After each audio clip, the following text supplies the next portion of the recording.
जय हिंद साथियों, honourable press के मेंबरान और हमारे साथी विनीत जी, कर्नल प्रदेशी, कर्नल प्रमोद कुमार जी और बाकी हमारे जितने भी साथी यहाँ पे हैं, सबका स्वागत और धन्यवाद। साथियों, देश बड़ी गंभीर परिस्थितियों से गुजर रहा है और जैसे ही युवा, महिलाएं, सारे वर्ग परेशान हैं, उसी तरह से हमारे देश के सैनिक, देश के पूर्व सैनिक, उनके परिवार, वो मोदी साहब की मार झेल रहे हैं। मोदी साहब का झूठा राष्ट्रवाद, झूठा देश प्रेम और झूठा सेना का प्रेम ये देश को गलत दिखा रहा है। देश में दिखा रहे हैं, लेकिन उनके एक्शंस उसके बिल्कुल विपरीत हैं। वो अपने देश की सेना को, सैनिकों को, उनके परिवारों को कमजोर कर रहे हैं, देश की सुरक्षा को कमजोर कर रहे हैं। आज का सैनिक अगर कमजोर होगा तो सेना कमजोर होगी, और अगर हमारे सैनिकों के परिवार, अगर उनको विश्वास रहेगा कि देश उनका लुक आफ्टर करेगा, तो सैनिक अपनी जान देने के लिए सरहद पर तैयार है। भारतीय सेनाएं वर्ल्ड की बेस्ट, श्रेष्ठतम श्रेणी में आती हैं। हमारे फौज के इंस्टीट्यूशंस को डिस्ट्रॉय किया जा रहा है। हमारी कोर डिमांड है 1 रैंक 1 पेंशन, जिसको यूपीए सरकार ने 26 फरवरी 2026 को पास किया। पार्लियामेंट के दोनों सदनों के अंदर इसको पास किया गया और आज 1 रैंक 1 पेंशन का मजाक बना दिया है इस मोदी सरकार ने। 1 rank and hundreds of pensions, ऐसा मजाक बना दिया है। देश की सरहदों पे काम करने वाले सैनिक अगर डिसेबल हो जाते हैं तो उनकी डिसेबिलिटी का मजाक बना दिया है। हजारों की तादाद में मिनिस्ट्री ऑफ डिफेंस के केसेस जो डिसेबिलिटी फौज ने दी, उसके खिलाफ ministry of defence supreme court में जा रही है। देश का सैनिक कैसे लड़ेगा अगर उसकी डिसेबिलिटी के इश्यूज को एड्रेस नहीं किया तो कैसे? तो साथियों, पहले हम लेंगे जो 1 रैंक 1 पेंशन है, उसमें मैं आपको अपने मोदी साहब का, मोदी सरकार का सच दिखाना चाहता हूं। सच या झूठ, यह फैसला आपका है। 2015 से 14 से लेके और 2024, आज से कुछ दिन पहले रेवाड़ी में उन्होंने रैली की थी, उसके बीच का सच आप लोगों को दिखाना चाहूंगा। तकरीबन 3 मिनट का वीडियो है, 2-3 मिनट का वीडियो है, तो जल्दी से आप विल गो थ्रू इट। तो उसके बाद आप खुद अंदाजा लगाइए कि मोदी जी का सच है या झूठ है। वीडियो से हर सरकार से मांग कर रहे थे 1 रैंक 1 पेंशन। ये सरकार आने के बाद हमने वादा किया था कि हम 1 रैंक 1 पेंशन लागू करेंगे, और मैं आज मेरे वीर जवानों के सामने सर झुका करके इस वादा हमने पूरा कर दिया। आज मैं संतोष की अनुभूति कर, 5,500 करोड़ रुपया वितरित हो चुके हैं। जब मैंने हिसाब लगाया तो फौज को 1 रैंक 1 पेंशन का पैसा अगर देना है तो 12,000 करोड़ रुपया चाहिए। 12,000 करोड़। ये फौज के जवानों के साथ धोखा है कि नहीं है? फौज के जवानों के साथ धोखा है कि नहीं है? अगर उनको देना था तो 12,000 करोड़ रुपए का प्रबंध करना चाहिए था कि नहीं करना चाहिए था। हमने किया और भाइयों बहनों, हमने वन रैंक वन पेंशन लागू कर दिया। 4 किस्त में पैसा देना तय कर लिया। अब तक 6,500 करोड़ रुपए हम दे चुके हैं। भाइयों बहनों, आगे वाली किस्त भी इस बजट में देने का फैसला कर लिया। इन कागज पे चीजें इकट्ठी करते करते मुझे 1.5 साल लग गया। सब बिखरा पड़ा था। पूर्व सैनिकों के नामों का ठिकाना नहीं मिल रहा था। संख्या सही नहीं मिल रही थी। मैं हैरान था। देश के लिए मरने मिटने वाले फौजियों के लिए सरकार के पास सब बिखरा पड़ा था। मैंने वादा किया, मैं वादा पूरा करना चाहता हूं, लेकिन सरकार की तिजोरी में इतनी ताकत नहीं है कि एक साथ 12,000 करोड़ रुपया निकाल दें। ये लोग तो 500 करोड़ की बात करके चले, मान लेंगे। भाइयों बहनों, ये निवृत्त फौजियों की ताकत थी कि मैंने निर्णय कर लिया और अब तक 4 किस्त दे चुका हूं। 10,700 करोड़ रुपया उनके खाते में जमा हो गए हैं और बाकी किस्त भी पहुंचने वाला है। ऐसा ही एक संकल्प मैंने आपके सामने किया था वन रैंक वन पेंशन को लेकर के, कि वन रैंक वन पेंशन न सिर्फ लागू हो चुका है, बल्कि अब तक 35,000 करोड़ रुपए हमारी सरकार द्वारा वितरित किए जा चुके हैं। राजस्थान के मेरे वीर भाई और बहनों, मोदी ने अपने सैनिक परिवारों को वन रैंक वन पेंशन इसकी गारंटी दी थी। हमने अब तक 70,000 करोड़ रुपए वन रैंक वन पेंशन के तहत हमारे सेना के जवानों को मिल चुके हैं। यही रेवाड़ी में मैंने पूर्व सैनिकों को वन रैंक वन पेंशन लागू करने की गारंटी दी थी। रेवाड़ी की वीर धरा से लिया गया वो संकल्प मैंने आपके आशीर्वाद से पूरा किया। अभी तक ओआरओपी के तहत वन रैंक वन पेंशन के तहत पूर्व सैनिकों को करीब करीब 1 लाख करोड़ रुपए मिल चुके हैं। इकोनॉमी किस तरह से ग्रो होती है मोदी साहब ने सिखा दिया है सबको। इस हिसाब से मेरे ख्याल से 5 ट्रिलियन की बात करते हैं, ये हो सकता है 15-20 ट्रिलियन तक हो सकता है 1 साल के अंदर पहुंच जाएंगे। यह है मेरे मोदी साहब का, मेरे प्रधानमंत्री जी का सच या झूठ, यह फैसला आपको करना है। यह ग्राफ मैं आपको बताना चाहूंगा कि 2014 के अंदर जब हमने वन रैंक वन पेंशन की लड़ाई लड़ रहे थे तो पूरा मसौदा तैयार किया गया। टोटल खर्चा इसके ऊपर 8,300 करोड़ रुपए आना था।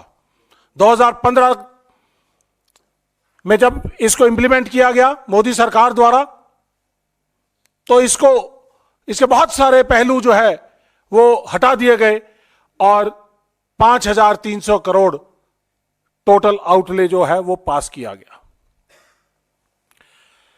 उसके बाद 2017 में, 18 में, 19 में ये बढ़कर 2019 में बढ़कर ये तब तक टोटल सिर्फ 17,000 करोड़ के आसपास होना चाहिए था। और ओआरओपी 2 आने के बाद ये ज्यादा से ज्यादा 23,000 करोड़ रुपया होना चाहिए था। ये मेरी प्रेजेंटेशन नहीं है, मिनिस्ट्री ऑफ डिफेंस की 23 दिसंबर 2022 की प्रेजेंटेशन है, जिसके अंदर कहा गया 23,000 crore one rank one pension के लिए निर्धारित है आज तक। तो साथियों, उसके बाद अक्टूबर 2023 में राजस्थान के चुनावों के अंदर झुंझुनू की रैली के अंदर बताया 70,000 करोड़ रुपया दे चुके हैं। और अभी कुछ दिन पहले रेवाड़ी में रैली हुई थी तो उस रैली के अंदर बताया 1 लाख करोड़ से ज्यादा दे चुके हैं। मोदी जी, देश को झूठ बोलना बंद करें, देश की सेनाओं के साथ झूठ बोलना बंद करें। आप जुमलों की सरकार चलाते हैं, देश के सैनिक जुमले नहीं, ना तो बोलते, ना सुनते और ना समझ सकते। देश के सैनिक अपनी सरहदों के ऊपर अगर यही जुमले देने शुरू कर दे, झूठ बोलने शुरू कर दे, तो ये अग्रेशन और ये सरहदें हम महफूज नहीं कर पाएंगे। मेरे सैनिकों से झूठ बोलना बंद करो। आपने अपने कॉरपोरेट के साथियों को आज तक 14 लाख करोड़ से ज्यादा आपने उनके कर्जे माफ कर दिए हैं, एनपीए जो है उनको माफ कर दिया गया है। और क्या आपके पास अपनी सेना को देने के लिए 23,000 करोड़ नहीं है? 23,000 करोड़ आज तक टोटल दिया गया है, और उसको कहीं पे आप 70,000 करोड़ बोल रहे हैं, कहीं पे आप 1 लाख करोड़ बोल रहे हैं। और इस तरह से जिस स्पीड से आप चल रहे हैं, तो शायद हो सकता है कि पूरा का पूरा डिफेंस का जो 6,50,000 करोड़ का जो बजट है, उसके बारे में भी आप ये बात करेंगे 2024 के इलेक्शंस के अंदर कि यह सब कुछ हमने 1 रैंक 1 पेंशन के अंदर दे दिया। क्या यह सही है? सवाल पूछना चाहिए आपको पत्रकारों। मोदी जी से सवाल पूछिए, हमसे मत पूछिए कि आप झूठ क्यों बोल रहे हैं। मजाक बना दिया आपने इस 1 रैंक 1 पेंशन का। इसके साथ साथ आज हमारे पूरे का पूरा जो सैनिक समाज है, पूर्व सैनिक समाज है, नाराज है, क्योंकि 1 रैंक 1 पेंशन की जिस तरह से इन्होंने OROP 1 के बाद OROP 2 के अंदर विसंगतियां पैदा कर दी हैं। हमारे JCO जवानों को जो 12,500 करोड़ 12,500 रुपया पर मंथ के हिसाब से उनको कम मिल रहा है, उसकी लड़ाई हम जंतर मंतर पे भी लड़ रहे हैं, पूरे देश भर में लड़ रहे हैं।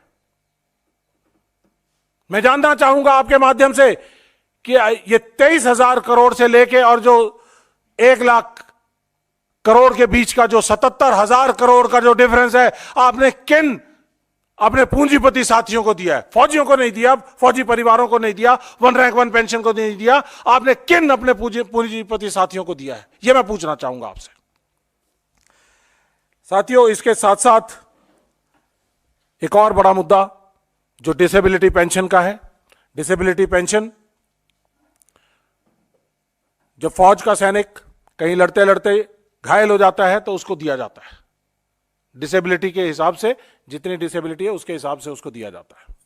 उस डिसेबिलिटी पेंशन के लिए इन्होंने एक नई पेंशन स्कीम लेके आए हैं, जिसके अंदर डिसेबिलिटी को खत्म कर दिया गया है। डिसेबिलिटी पेंशन अब डिसेबिलिटी पेंशन नहीं रही है, इसका नाम दे दिया गया है इम्पेयरमेंट रिलीफ। और इसके अंदर यह कहा है कि यह डिसेबिलिटी पेंशन अब डिसेबिलिटी नहीं है। और ये बोलते हैं जो डिसेबल्ड सोल्जर को जो पेंशन मिलती है, उसके लिए उन्होंने लिखा है, this is not a pension and shall cease upon the demise of the recipient. अगर सैनिक को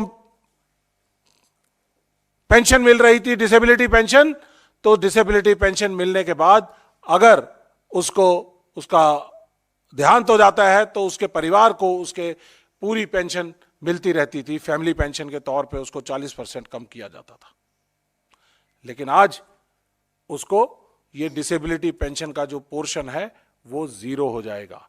मोटी मोटी बात इतनी है कि अगर 100% डिसेबल्ड सोल्जर को 100 रुपीज पेंशन मिलती थी तो 100 रुपीज उसको डिसेबिलिटी पेंशन मिलती, 200 रुपया। और जैसे ही उसका देहांत हुआ तो यह पेंशन 200 रुपए से घट के सिर्फ 50 रुपए मात्र रह जाएगी। 150 रुपए मोदी साहब इस पेंशन से निकालकर अपने पूंजीपति साथियों को देंगे। ये पेंशन पॉलिसी है। यह है मोदी जी का देश प्रेम, सेना का प्रेम, राष्ट्रवाद। पहले ये जो डिसेबिलिटी पेंशन थी इनकम टैक्स के परव्यू से बाहर थी। अब क्योंकि ये डिसेबिलिटी पेंशन ना रह के इंपेयरमेंट रिलीफ है तो ये इनकम टैक्स के दायरे में भी आ गई। तो जो 200 रुपए पेंशन मिलती थी तो उसके ऊपर 30% टैक्स लग के उसको सिर्फ मात्र 140 रुपए मिलेंगे। यह फर्क है। ये जो आंकड़ों का हेरफेर मोदी सरकार कर रही है देश के सैनिकों के साथ, इसका कितना आउटले है? टोटल आउटले सिर्फ 4,000 करोड़। मोदी जी 14 लाख करोड़ एनपीए में आप माफ कर सकते हैं अपने सैनिकों को, पूर्व सैनिकों को जिन्होंने लड़ते लड़ते घायल हुए हैं, उनको 4,000 करोड़ नहीं दे सकते?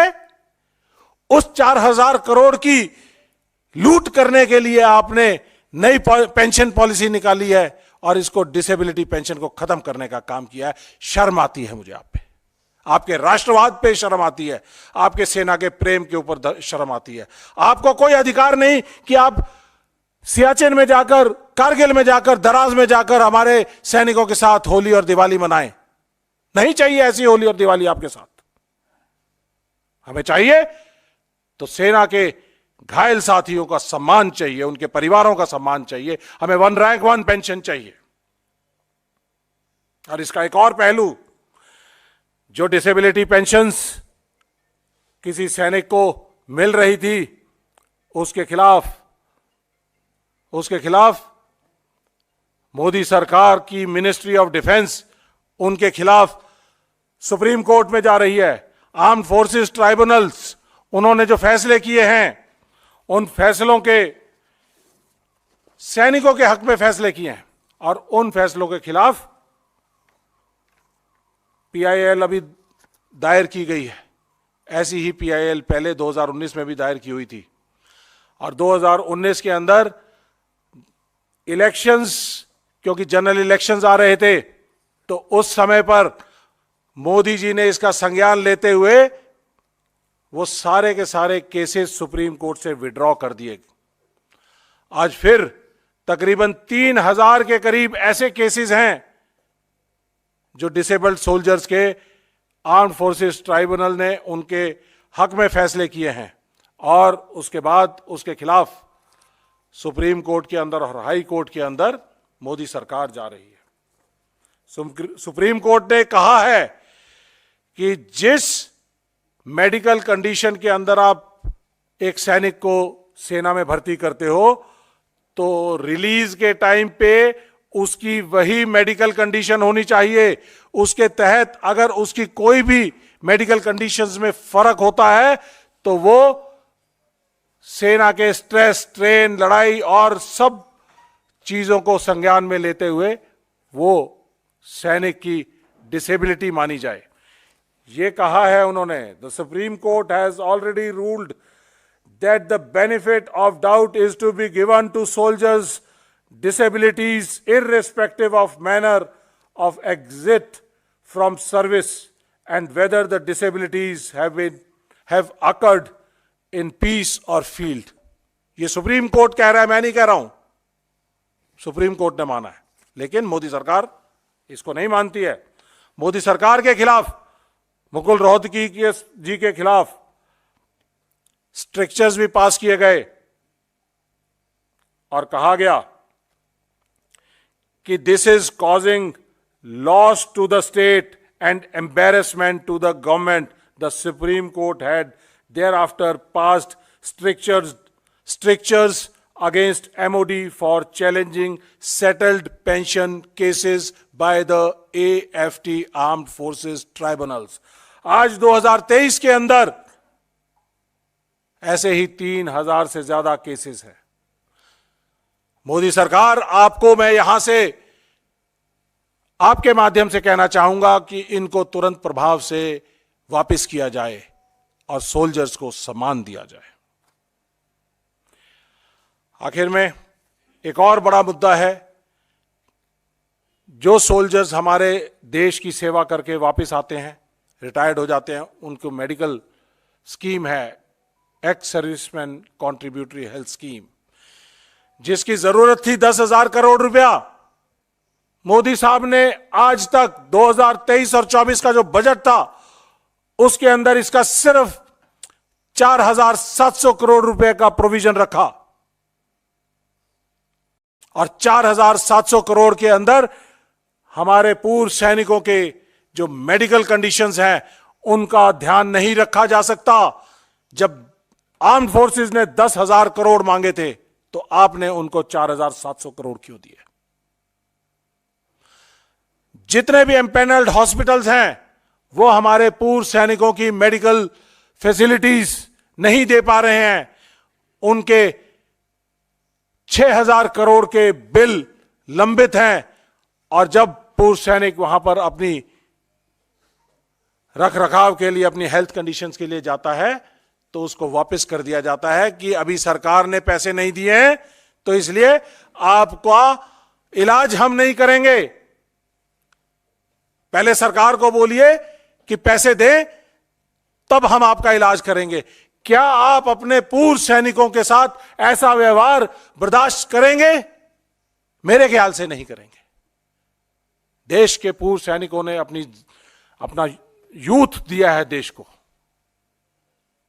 आज कोई 70 साल का, 80 साल का, 90 साल का है, उसका ध्यान रखना, उसका इलाज करना, उसकी हेल्थ कंडीशंस का संज्ञान लेना, ये देश की जिम्मेदारी है बुनियादी तौर पे। और देश की बुनियादी आप लोग टैक्स दे रहे हैं, लेकिन मोदी साहब इस पैसे को साइफन आउट करके अपने साथियों को, पूंजीपति साथियों को दे रहे हैं। लेकिन देश के पूर्व सैनिकों के इलाज में जो पैसा चाहिए वो नहीं दे पा रहे हैं। तो इसमें मोदी सरकार से कहना चाहूंगा कि जल्द से जल्द, आपके पास 10-12 दिन बचे हैं, जल्द से जल्द ये 6,000 करोड़ रुपए दीजिए ताकि हमारे पूर्व सैनिकों का इलाज हो सके, हॉस्पिटल्स की लायबिलिटीज को खत्म किया जा सके। और नहीं कर सकते हैं तो आपको सत्ता में बने रहने का कोई अधिकार नहीं है। आप नहीं कर सकते तो कांग्रेस सरकार आने को तैयार है, इंडिया गठबंधन आने को तैयार है। 2024 में आपका जाना तय है और कांग्रेस और इंडिया गठबंधन का आना भी तय है। और मोदी जी, आपको याद दिलाना चाहूंगा, एक संज्ञान के माध्यम से रामधारी सिंह दिनकर जी ने अपनी रचना रश्मि रथी के अंदर कहा था, जब श्री कृष्ण पांडवों के लिए 5 गांव मांगने गए थे कि महाभारत का युद्ध ना हो, लेकिन दुर्योधन वो भी दे ना सका। मोदी जी, आज पूर्व सैनिक आपसे अपनी सही असली वाली 1 रैंक 1 पेंशन जो यूपीए सरकार ने 26 फरवरी 2014 को दोनों ही लोकसभा और राज्यसभा में पास करवा कर दी थी, हमें वो 1 रैंक 1 पेंशन चाहिए। हमें कोई भी विसंगति 1 रैंक 1 पेंशन की नहीं चाहिए। हमें समान एमएसपी सभी जवान, ऑफिसर और जेसीओ की चाहिए। हमें डिसेबिलिटी पेंशन जो पहले थी वो डिसेबिलिटी पेंशन चाहिए। आपकी ये इंपेयरमेंट रिलीफ नहीं चाहिए। हमें देश के पूर्व सैनिकों के इलाज के लिए जो 10,000 करोड़ रुपए का आउटले था वो पूरा का पूरा चाहिए ताकि उनका इलाज किया जा सके। और अगर नहीं दे पाएंगे तो पूर्व सैनिकों ने और देश की जनता ने फैसला कर लिया है कि आपको 2024 में चलता करेंगे। मैं सिर्फ यही कहूंगा, रामधारी सिंह दिनकर जी की रचना में जैसा उन्होंने कहा था, जब नाश मनुज पर छाता है तो पहले विवेक मर जाता है। दुर्योधन वह भी दे ना सका, आशीष समाज की ले ना सका। मैं ये पैरेलल्स ड्रॉ करना चाहता हूं कि मोदी जी वो भी दे ना सके, आशीष समाज की ले ना सके, उल्टे हरि को बांधने चले, जो था असाध्य उसको साधने चले। जब नाश मनुज पर छाता है तो पहले विवेक मर जाता है। अपना विवेक जगाइए मोदी जी, वरना पूर्व सैनिक समाज 1 करोड़ 16 लाख लोगों का जो परिवार है वो आपको यहां से चलता करने के लिए तैयार है। धन्यवाद।